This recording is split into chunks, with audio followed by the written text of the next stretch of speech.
तो इस एपिसोड की शुरुआत में हमें दिखाई देता है कि जो सभी लोग इस समय बैंक्वेट में मौजूद थे, उन्होंने ये एक्सपेक्ट नहीं किया था कि प्रिंस वेल्टियन इतने खराब तरह से प्रदर्शन देगा। और दूसरी तरफ वो लोग राउंड किंगडम के प्रिंस की काफ़ी तारीफ भी कर रहे थे इस मैच को जीतने के कारण। उन सभी को ये बात पता चली थी कि अभी से सिर्फ कुछ महीने पहले तक ही राउंड किंगडम का प्रिंस यानी हमारा प्रोटैगनिस्ट कोमा में था, और इतने कम समय में उसने ये सब अचीव कर लिया है कि वो वेल्टियन जैसे महारथी को हरा सकता है। यहीं वो मैच खत्म होने के बाद ही विनले रोते रोते डेव के पास आती है और उसके गले लग जाती है। बैरिस भी काफ़ी ज़्यादा चिंता में लग रहा था, और इसी चिंता को कम करने के लिए बैरिस डेव से पूछता है, भाई क्या तुमने अपनी ज़िंदगी के सारा लक अभी ही इस्तेमाल कर लिया इस फाइट को जीतने के लिए? जो सुन के सब लोग वहाँ पे हंसने लगते हैं। और यहाँ दूसरी तरफ एलिना ये पूरा शो देख रही थी अपनी आंखों से, और उसकी नज़रों में ये पूरा मैच बहुत ही ज़्यादा सिली था। और यही सब बोलते हुए वो वहाँ से चली जाती है। और एलेना का ये बिहेवियर देख के डेव को ऐसा लगता है कि एलेना काफ़ी ज़्यादा कोल्ड है।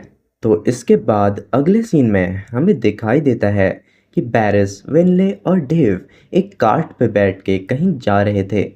उसी कैरेज में बैरिस डेव से बोलता है, भाई इस बार तो तुम्हें तुम्हारी किस्मत ने बचा लिया, पर तुम इस तरह से अपनी जान को खतरे में नहीं डाल सकते।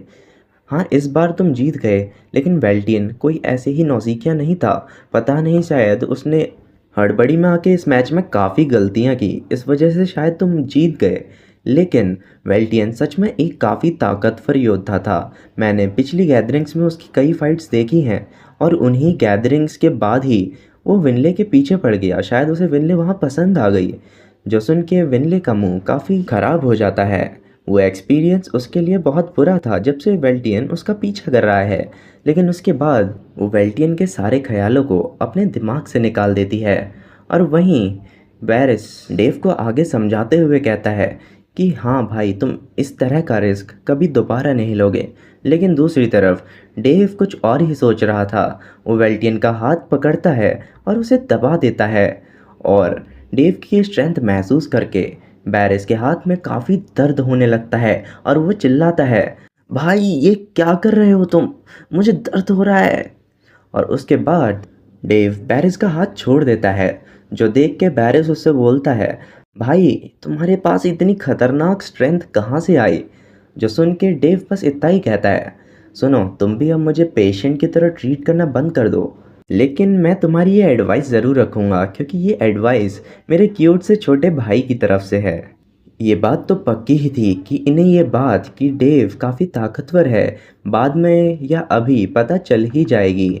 तो डेव ने सोचा क्यों ना इन्हें अभी ही पता चल जाए। इसके बाद विनले हंसते हुए कहती है, हमारा भाई सच में काफ़ी अमेजिंग है ना वेरिस?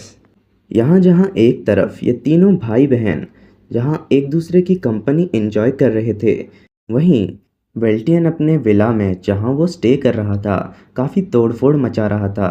वो देखने में काफ़ी ज़्यादा गुस्से में दिखाई दे रहा था, और अपने महल की सारी चीज़ें इधर उधर उठा के फेंक रहा था, और चिल्लाते हुए कह रहा था, तुम्हारी हिम्मत कैसे हुई सभी लोगों के सामने मुझे इस तरह से शर्मिंदा करने की?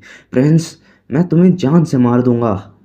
फिर इसके बाद हमें वेल्टियन का फ्लैशबैक दिखाई देता है, जहां एक गैदरिंग में जहां सभी लोग उसके टैलेंट की तारीफ कर रहे थे, वहीं जैसे ही उसकी नज़र विनले की तरफ पड़ती है जो कि राउंड किंगडम की प्रिंसेस थी, उसका दिल पहली ही नज़र पे उस पे आ जाता है।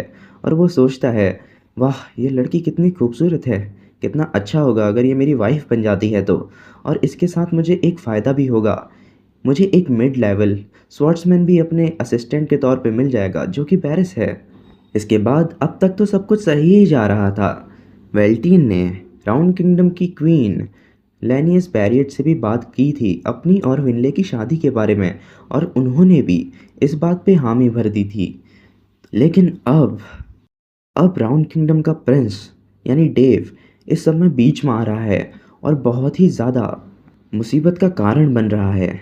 ये सोच सोच के जहाँ वेल्टियन का दिमाग खराब हो रहा था, वो दिल ही दिल चाहता था कि डेव इस दुनिया से गायब हो जाए या वो मर जाए, यहाँ तक कि वो डेव को अपने ही हाथों से मारना चाह रहा था।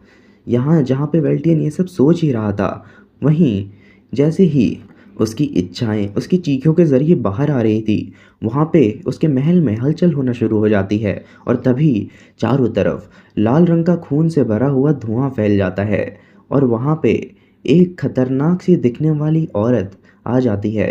वो औरत कोई किसी इंसान से ज़्यादा खतरनाक लग रही थी। उसकी आंखें एकदम सुर्ख लाल रंग की थी और उसके दांत किसी वैम्पायर की तरह बाहर निकले हुए थे। वो वेल्टियन से बोलती है, क्या तुम उसे मारना चाहते हो? क्या यही तुम्हारी इच्छा है? मैं तुम्हें तुम्हारी ये इच्छा पूरी करने में तुम्हारी मदद करूंगी। मैं तुम्हें वो ताकत दूंगी जिससे तुम आराम से उस ब्राउन किंगडम के प्रिंस डेव को बड़ी ही आराम से मार पाओगे और अपना बदला ले पाओगे। इस लड़की का नाम शरियो था और ये ब्लैक मून गिल्ड के एक मेंबर थी। शरियो यहाँ पे डेव को मारने के मकसद से आई हुई थी और जैसे ही उसने देखा कि फेल्टियन डेव को मारना चाहता है, तो उसने उसे अपने एक प्यादे की तरह इस्तेमाल करने के बारे में सोचा। यहीं शरियो वेल्टियन से पूछती है कि क्या वो राउंड किंगडम के प्रिंस से अपना बदला लेना चाहता है, और जैसे ही उसे वेल्टियन का जवाब मिलता है, वो कहती है ये सब मुझ पे छोड़ दो, और उसके साथ ही शेरियो अपने नुकीले दांत वेल्टियन की गर्दन पे गड़ा देती है और उसे भी वैम्पायर में टर्न कर देती है। यहीं अगले दिन डेव और विनले उस मैदान पे पहुंच जाते हैं जहां अगले दिन ये स्वॉर्ड्समैनशिप कंपटीशन हेल्ड होने वाला था। आज वही दिन था जब पेरिस का मैच था और पेरिस का मैच देखने के लिए विनले और डेव दोनों ही एक साथ बैठे हुए थे और बड़े ही एक्साइटेड थे। तो जब पेरिस का ओपोनेंट आता है तो वो और कोई नहीं बल्कि वेल्टियन ही था। तो क्या होगा कहानी में आगे? क्या वेल्टियन और भी ताकतवर हो गया है, और क्या बैरिस उसे हरा पाएगा या उसकी जान को होगा कोई खतरा? जानने के लिए सुनते रहिए ये कहानी, जिसके लिए सब्सक्राइब कीजिए हमारे चैनल को, और आगे के एपिसोड्स देखने के लिए डिस्क्रिप्शन और कमेंट सेक्शन में दी गई हुई प्लेलिस्ट को एक्सेस करना ना भूलें।